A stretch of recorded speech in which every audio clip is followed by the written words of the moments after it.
ജീവിതത്തിന്റെ പല സ്റ്റേജുകളിലും പലപ്പോഴും നമ്മൾ എന്ത് ചെയ്യണമെന്ന് അറിയാതെ നിൽക്കുന്ന സമയത്ത് മോട്ടിവേഷൻ ഒരാൾ തന്നു എന്നുണ്ടെങ്കിൽ നമുക്ക് ഭയങ്കര ഒരു എനർജി ആയിരിക്കും അല്ലെ.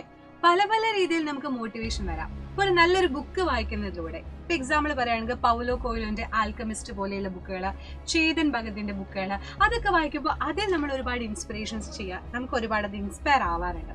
അതുപോലെ തന്നെ പ്രവൃത്തികളിലൂടെ ലൈക്ക് ആക്ഷൻസ്, ഇപ്പൊ ഗാന്ധിജിയെ പോലെ മദർ തെരേസയെ പോലെ അവർ ചെയ്യുന്ന പ്രവൃത്തി കണ്ട് അതിൽ മോട്ടിവേറ്റ് ആയിട്ട് നമ്മൾ എന്ത് ചെയ്യാറുണ്ട്, ഈ പറഞ്ഞ പോലെ നല്ല നല്ല കാര്യങ്ങൾ ചെയ്യാറുണ്ട്.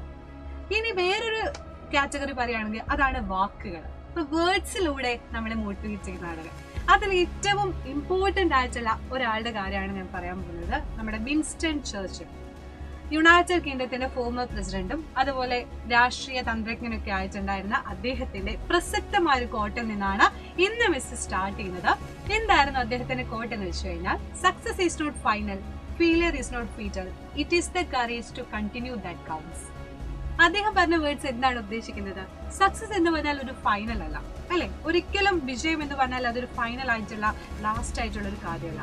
ഫെയിലിയർ എന്ന് പറഞ്ഞാൽ ഒരു ഫീറ്റലും അല്ല, ഒരു വിധിയുടെ പുറത്ത് അയ്യോ ഞാൻ തോറ്റുപോയി എന്ന് പറയുന്നതുമല്ല.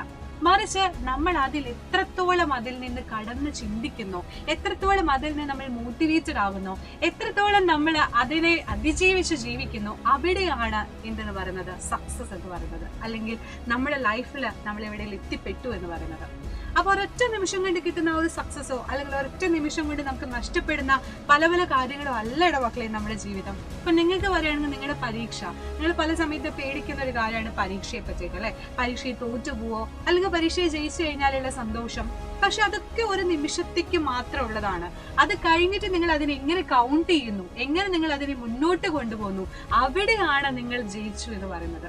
അപ്പൊ നിങ്ങൾ ചെയ്യേണ്ട കേസ് ഇത്രയേ ഉള്ളൂ. നിങ്ങൾ ചില സമയത്ത് വളരെ മാർക്ക് കുറഞ്ഞു എന്നുണ്ടെങ്കിലോ അല്ലെങ്കിൽ പഠിച്ചതൊന്നും ശരിയാകുന്നില്ല എന്നുണ്ടെങ്കിലോ ഇങ്ങനെ നിങ്ങൾ പലതും ചിന്തിച്ചുകൊണ്ടിരിക്കാതെ നിങ്ങൾ ധൈര്യപൂർവ്വം അത് മുന്നേറാം. നിങ്ങൾ അതിനെപ്പറ്റി ചിന്തിക്കാതെ മാക്സിമം നിങ്ങളുടെ എഫേർട്ട് എടുത്ത് പിന്നീട് അങ്ങോട്ടേക്ക് നിങ്ങൾ ശ്രമിച്ചുകൊണ്ടിരിക്കാം.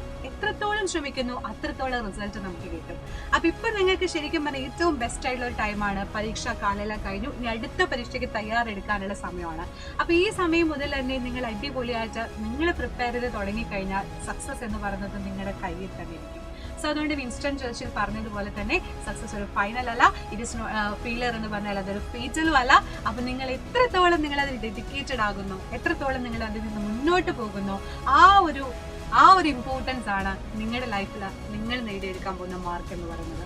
സോ എല്ലാവരും അടിപൊളിയായിട്ട് പഠിക്കാൻ വേണ്ടി പറ്റട്ടെ. പുതിയൊരു സ്റ്റാർട്ടിങ് ആവട്ടെ. മാർക്ക് കുറഞ്ഞവർക്കും അല്ലെങ്കിൽ മാർക്ക് കിട്ടാൻ ആഗ്രഹിക്കുന്നവർക്കും എല്ലാവരും അടിപൊളിയായിട്ട് ഈ ഒരു എക്സാം, ഇനി വരാൻ പോകുന്ന എക്സാമിന് നല്ല രീതിയിൽ തന്നെ പ്രിപ്പയർ ചെയ്യാൻ വേണ്ടി പറ്റട്ടെ. ലൈഫിൽ ഇതുപോലെ നല്ല രീതിയിൽ നിങ്ങൾക്കൊരു മോട്ടിവേഷൻ ഉണ്ടാവട്ടെ എന്ന് പറഞ്ഞുകൊണ്ട് മിസ് നിർത്താണ്. ഇതുപോലെയുള്ള അടിപൊളി വീഡിയോസുമായിട്ട് ഇനിയും നെക്സ്റ്റ് വീഡിയോസിൽ മിസ് വരാം. സോ അതുവരേക്കും ബൈ, see you videos.